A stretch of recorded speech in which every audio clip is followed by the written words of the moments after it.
Fox 8 Overtime, sponsored by the 2018 Nissan Titan, backed by America's best limited truck warranty. On a Tuesday, all of us get together for all of you. Welcome to Fox 8 Overtime. Sean Vazan, Chris Hagan, I'm Juan Kincaid. The voters showed LSU a little bit of love today. You know, they're at number 10 in this latest poll. Yeah, absolutely. That was something we were eagerly awaiting to see the results. They got it. Goes to show you the strength of schedule was something that they really appreciated, the committee I'm talking about.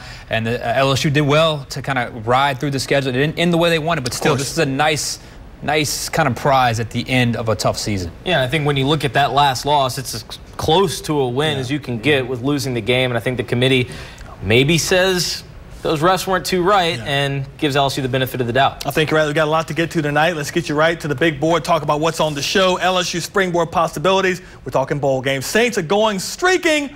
Tulane turning the tide. Colonels in contention. Much more on the Colonels later in the show. But let's start with LSU and the bowl situation right now. The springboard opportunities, we're talking about a New Year's Six bowl opportunity with this team. I asked the question, does it matter if they're playing in a New Year's Six bowl when it comes to getting 10 wins, when it comes to how the recruiting class comes in and looks at that, and when it comes to just the whole prestige of playing on a New Year's bowl game? You said it, prestige of the program. I think that matters because they've been in this funk where they've been pretty good but not great. I don't think they're great yet, but they're knocking on the door. A New Year's bowl, to me, is a significant step in that direction.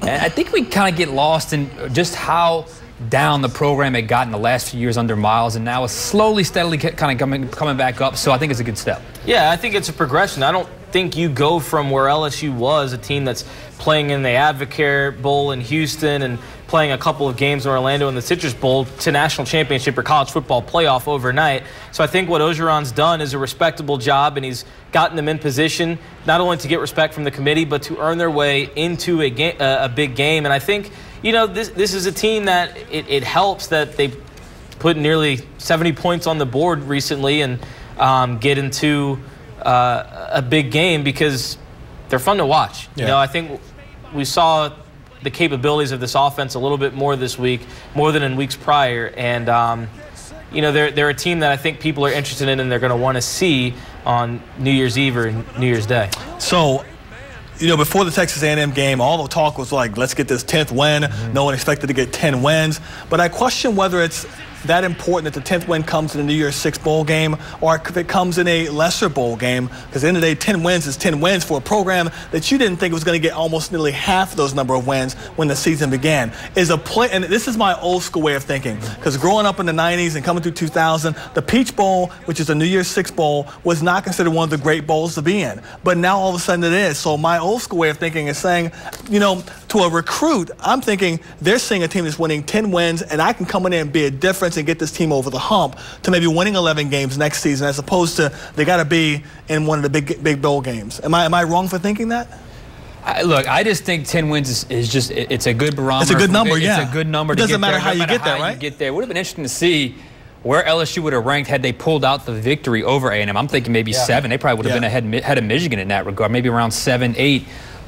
Look, I think it's good all the way around. I mean, it's good for 10 wins. It's good for recruiting, although I do think we get lost in the way we would think about recruiting. We're not necessarily, you know, 17 and 18 anymore that think about it a totally different way. But I do think this is nothing but good for the program to be in that top 10 and more than likely getting a New Year's Bowl. But I also do think it does matter how you get those 10 wins in a way, not necessarily when it comes, but how you played to get there. And I think to play an exciting game like that, it puts LSU on a national stage. I mean, that's a game that's leading a lot of talk shows nationally. It's one that everybody's buzzing about for the refs, for the score, for 7 overtimes. It gets attention, and I think it's not necessarily one of those all publicity is good publicity things, but I think it gets people talking about LSU, and I think that's the way the committee might lean, because at the end of the day, it's about ratings, but it's about fans traveling, it's about money, and I think the way LSU played and what they've put on display, especially offensively and all those points, does nothing but good for them. How about Steve Ensminger? The one question we've had that I've had all year this year is he the right guy for the offensive coordinator position right now? I think the offense has been way too stale, and I think this game against Texas A&M was just an outlier a little bit. They had the match point for point. It was an overtime, 7 overtimes. Yeah. They had to keep it going. But as a whole, to me, the offense has just been too stale this year. Does Ed Orgeron stick by this guy because he knows what he brings to the table for next year? Does he say, you know what, let's do a Matt Canada and find someone with a different philosophy, a different approach that may work in the SEC? You know, I'm hearing all this talk about him, Ensminger. If he goes, it would be a voluntary step down. But let me just say this. If you're LSU, and we learned this watching Sean Payton with the Saints with his defensive coordinators, you do not want to fall into this rut where you're firing a defensive coordinator, or in this case an offensive coordinator, every single year. The Saints did that. And it's low-hanging fruit. I would challenge you guys, who is the best player on LSU's offense? Yeah. Exactly. We had to pause. Yeah. Even but that's a problem. Even under the lean years, there was always a Fournette. There was always a Beckham. There was always a Jeremy Hill. There was always a Darius Geis. This year, who's the star?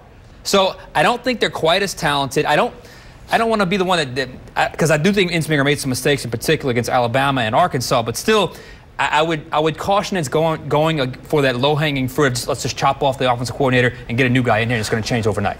You asked the question, who's the best player, who's the star of this team? There isn't anyone. Of course, I agree with that. But does it have to be? You know, in years past, Leonard Fournette, Darius Geis were the stars of this team, and when they went against a team like in Alabama, they struggled because the other opposing team put all their focus in stopping that one guy, and LSU had no answers. I have no problem with them having more balance as far as having more than one or two guys to throw the ball to, more than one or two guys to hand the ball off to, because it makes them less predictable. But in this offense, it's way too predictable. I just think it's gotten stale, and it doesn't give me any hope that LSU is going to be amongst the upper elite teams in the country, not just so much the SEC over the next couple of years so they stick with Ensminger. I think there needs to be a change there. But you can have balance, but you still need the talent, and I think that's where what Ensminger didn't have. You know, I think he got a lot out of a roster where, look, in college football, if you are on a roster and a running back as a senior, either you were injured or you probably weren't like super top caliber. Yeah. And I love Nick Brossette. He's the nicest kid in the world, but he's not a top tier running back. And I think when you have him and Clyde Edwards-Helaire, an undersized guy, they did what they could, but Ensminger didn't have a whole lot to work with. So I think he did a good job. I think firing coaches is the sign of a weak program, and I think their recruiting class and getting guys like a John Emery and being close to a Devonta Lee and some others that they've brought in, they obviously like what LSU has with Steve Ensminger. I think when you look at Ponchatoula quarterback and Finley, and you know, when talking to him, I know he's spoken with Steve Ensminger. That's a big quarterback recruit they have coming in a couple of years. I don't think Ensminger is the problem, and I don't think trading out guys like Sean said every other year or every year is going to be the answer. Let me just throw something else out there. I would definitely take a look at my assistant coaching staff and maybe make a few tweaks, maybe at the wide receiver coach position, perhaps running back, maybe offensive line or D-line, whatever the case may be, make a tweak or two, because that happens in college football every single year. But if you get into this kind of rut, it could be a problem. All right, coming up, the Saints streak is now an impressive 10 games, and it's been necessary. How long can they fend off the second-place Rams, and will the Black and Gold have to go undefeated from here on out? We'll discuss that. And later, Nicholls has won 5 straight games. Tulane has won 4 of their last 5 games. We'll look each of those teams' postseason prospects in the eye. Stay with us.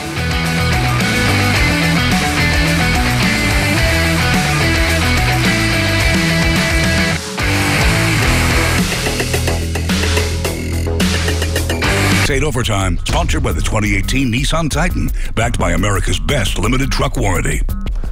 Welcome back in. We're going streaking, and by we, I don't mean we.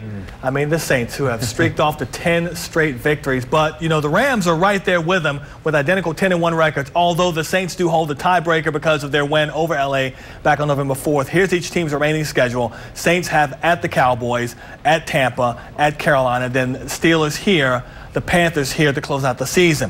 While the Rams, they have the Lions and Bears both on the road. They're at home against the defending Super Bowl champion Eagles, on the road at Arizona, and they host 2-9 San Fran to close out the season. So the Saints, can they run the table? Will either of these teams run the table? Who will be 15-1 at the season's end? Will either team be that way? I think both could be 15-1, to be honest. I think if the Rams don't lose by the time they play Chicago, they're going through it. I mean, their schedule, the last couple games, I know it's the Eagles, but we saw what the Saints did to the Eagles at home. I think the Rams could do the same thing. And I think if the Saints offense is 1A, Rams is probably 1B. Yeah, I mean, we saw it against Kansas City. When they need a score, they score. Their defense can score. They're right up there with the Saints right now. I love that board you just showed because it is abundantly clear who has the softer schedule from here to the finish line. Without doubt, The Saints have to stay laser focused, and I've been saying that that's a blessing in disguise. They have no room to coast. They've got to stay focused, and it ain't gonna be easy. Look at that. I mean, Panthers 2 out of the final 3 is going to be tough. Pittsburgh sandwich in the middle, that's not going to be easy. Look at the flip side there with the Rams. So they got to stay focused. You'd like to get a little bit of breathing room, but it doesn't look like the Saints are going to get it. So they got to keep winning here. 3 straight road games on the way, too. I think the Rams obviously have the advantage here, and I think that they're built to go to Chicago and win in cold weather. They got a good ground game. Their defense, their front four can be a difference maker. And they got a quarterback who's playing with a lot of confidence. I think you're right. Their schedule is by far the easiest because the Lions, you just never know what you're going to get from them, and usually it's something bad. And then to have those games against 2-9 teams to close out the season. The Saints, I think it could be a struggle down the stretch. And listen, I know I say this all the time, and I'm the only one that says it. Watch out for the Bucs, because you don't know which Jameis Winston's going to show up in Tampa. That's the problem. I worry about that game, but I think that the sandwich of Carolina, Pittsburgh, Carolina, man, that's going to be tough because both of those teams have something to play for down the stretch, especially Carolina, who have lost 3 straight games, and you just don't know what's going to happen with those guys down there. And they're division games in a good division. Absolutely. I mean, the Rams, the NFL sets that up that way. A lot of teams, most teams, maybe all teams are playing division games to close the schedule, but obviously the Rams, having faced the Seahawks already, really don't have a challenge when you look at the 49ers and the hapless Cardinals. So, yeah, it's night and day. And certainly, I know you don't think about it this way going back a whole season, but you got to beat the Panthers a 4th straight time and a 5th straight. That's tough. That's tough. It is, and these two teams know each other very, very well. All right, coming up, we're going to switch gears to college football. Tulane Athletics has a big feather in their cap, while the Nicholls Colonels have a chance at history this weekend. We'll talk postseason, hopes and dreams, next.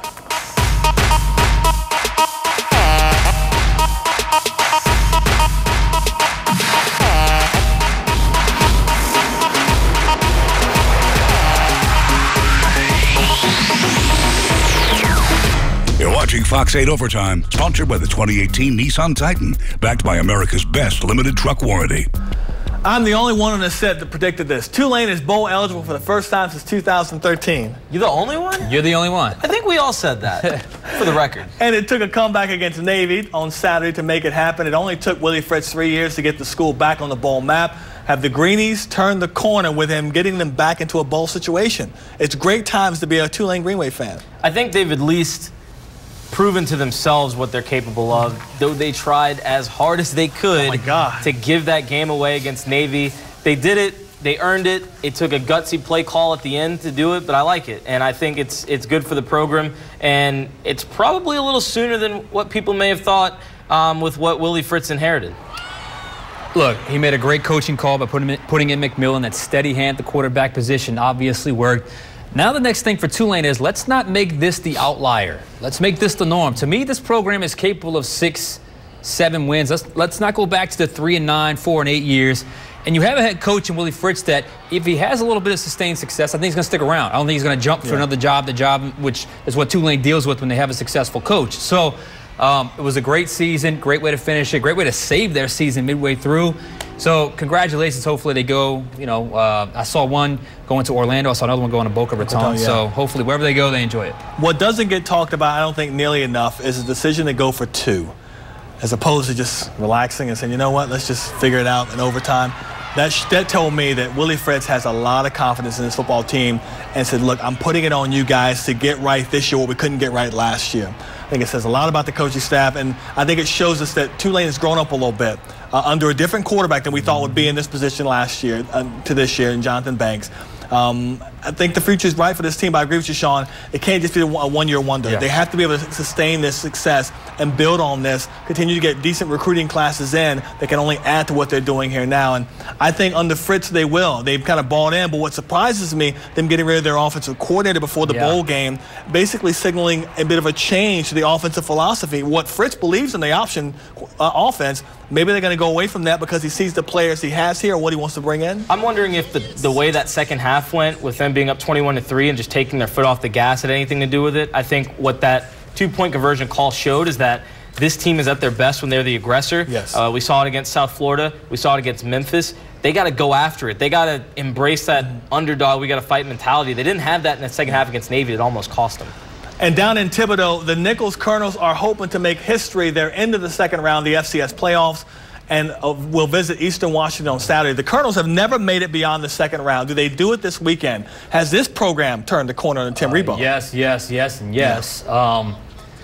Do they win? I must confess, I don't know a whole lot about Eastern Washington, but I'm all aboard the Nicholls State kind of bandwagon here, too. Yeah, exactly. I think they're rolling right now. I love Chase Forcade at the helm. I love Sully Lesh and Evan Viron, all these players. They got some mojo down in Thibodaux. I know you were down there, Chris, today, so why not, man? Ride it all the way. Yeah, I'll say, having gone to Nicholls today and talked to Coach Rebowe and then doing a little bit of research on Eastern Washington, look, these are two pretty evenly matched teams in terms of their offensive and defensive numbers. Eastern Washington ranked 9th in the country in rushing offense. Nicholls ranked 6th in rush defense. It's going to be a clash of two powers there, but look, it's a cliche, but it's really going to be one along the line of scrimmage. Sean mentioned guys like Sully Lesh, and you look at Ollie and that defensive front seven. They're going to have a huge game to slow down this Eastern Washington attack that features 3 pretty strong running backs. You talked about Willie Fritz, likely a guy that's going to stay at Tulane, not looking for another job. How about Tim Rebowe? 3rd year. He's got him in back-to-back FCS playoffs. I mean, he's a guy that could be a hot commodity, not for a major team, but maybe like a mid-major job if he wants to continue to go that route. He's a Louisiana guy, been there for a long time from this area. Yeah, but might he look to go elsewhere? You know, we get those strong roots down here. Sometimes it's hard for Louisiana guys to leave, but if I'm Nicholls, I'm covering. I'm doing whatever I can to not show the money.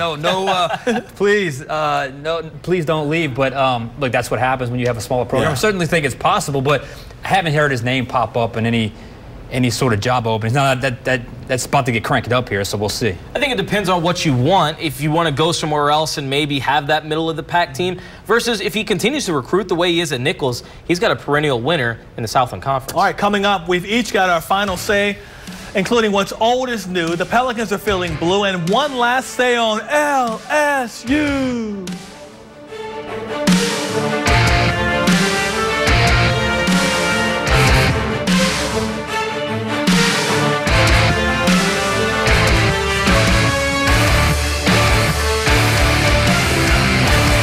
You're watching Fox 8 Overtime, sponsored by the 2018 Nissan Titan, backed by America's best limited truck warranty. We finally reached our final segment on Overtime. We're talking high schools, and it's almost time to invade the Superdome for some championship football. But first, our Fox 8 Big 8 poll still has John Curtis on top after they clinched the state title rematch against Catholic last week.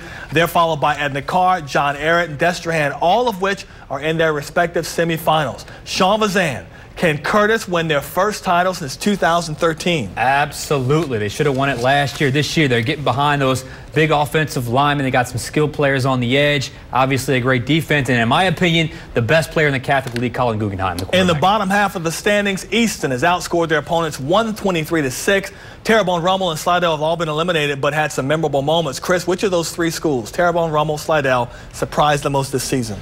As much as I want to say Slidell, I think they built up to this, but Terrebonne just kind of had singular playmakers. Yes. All of a sudden, they had an outstanding team. Got to be Terrebonne. As for the game of the week, the aforementioned Warren Easton Eagles will play host to 6th seed Leesville. Easton reached the state championship game just 4 years ago, but it's been 76 years, 1942, since they won a title. Coach Jerry Phillips has a stout defense, as you'll come across, and his offense is led by quarterback Lance Lejean and running back Ashad Clayton is averaging nearly 37 points per game. Garland Gillen will have a full preview Friday at 5 o'clock. And that takes us to this week's Player of the Week nominees. Carr wide receiver Aaron Anderson had 2 touchdown receptions, a 70-yard punt return for a touchdown, and their 48-19 win over Bastrop. Destrehan running back John Embry Jr., 4 touchdown runs, a 31-14 win over Terrebonne, and Curtis quarterback Colin Guggenheim ran for 4 touchdowns, threw a touchdown pass, and their 56-34 win over Evangel. Log on to our website, fox8live.com/player. Voting ends on Wednesday. Time now for everyone's favorite part of the show, our final say. Sean Vazan leads us off. All right, to borrow a phrase from the Saints, LSU needs to finish strong. It does not matter what bowl you go to, Fiesta, Peach, Citrus, Gator, wherever. It's time to get back up off the mat and close the season out with a win. We saw what happened last season when that doesn't happen. There was a stench that hovered over the entire offseason that really didn't go away until the team landed Joe Burrow. Also, there is such a thing as momentum for next season. LSU will return at least 80% of their starters, have a much softer schedule, and should land a top 5 recruiting class where there could be some instant contributors like John Emery or Derek Stingley. The good news is getting his team ready to play following a loss just might be Ed Ogeron's best quality as a head coach. The Pelicans' roller coaster season continues, currently on a big descent as losers in their last 4 games straight, 2 of which were against sub-500 Eastern Conference teams. The silver lining is they're only a game and a half off from their pace from a year ago. 21 games into 2017, they were 11-10 as compared to 10-11 this year. But this is a team that was billed as being faster and better, and we're not always seeing that. Yes, they're banged up without their starting point guard, Elfrid Payton, who is a somewhat legit difference maker, but they're not doing themselves any favors, losing to teams they should beat, because these are the wins or losses that can make a big difference when the playoffs roll around in April. Hopefully, they find their way, because there's too much talent, even without Payton, to drop the ball like they have over the last week. Well said, Chris. What's old is new again, but will it be just as good as it was the first time around? Both the University of Kansas and the University of North Carolina are hoping so, because both schools turned back the clock by hiring a couple of seasoned head coaches. It's the return of the Mac and the Hat, as the Heels are welcoming back 67-year-old Mac Brown, and the Jayhawks are bringing 65-year-old Les Miles back into the game. Both guys have a wealth of winning experience under their belts, and both automatically raise the profile of their respective football programs just by showing up, shaking hands, and kissing a few babies. But the biggest question that is yet to be answered, does either Mac or the Hat still have what it takes to win in college football today, especially with teams that have hit rock bottom, record-wise? We won't know the answer to that until next fall, but these two proven coaches have talked their way into proving they still got it. We shall see. Much more Saints talk 23 and a half hours from now on Game Plan, including Sean's reports from Dallas. Come Thursday, Garland and Deuce McAllister will join the road coverage, while Chris and I will be in studio for primetime edition of Tailgate. Kickoff is right here on our air as you stay with us for extensive post-game coverage of the game as well. And really quickly, a lot of snow in the Washington State game. Are you guys down for the snow games? I think they're fun to watch. I think you can't turn away when there's a game on like that, and it makes for some interesting plays for sure. It does make for some interesting plays, and just the white on the screen, you just can't turn away. And we had a couple of local kids playing in that Washington State game as well. Looks like Washington State may not even be able to have a chance to get into the top 4 picture. Interesting way things have kind of played out over the last couple of weeks. All right, until then, for the gentleman beside me and everyone here at Fox 8, thank you for watching. Our next newscast is at 4:30 in the morning. Have a great night. This has been Fox 8 Overtime, sponsored by the 2018 Nissan Titan, backed by America's best limited truck warranty.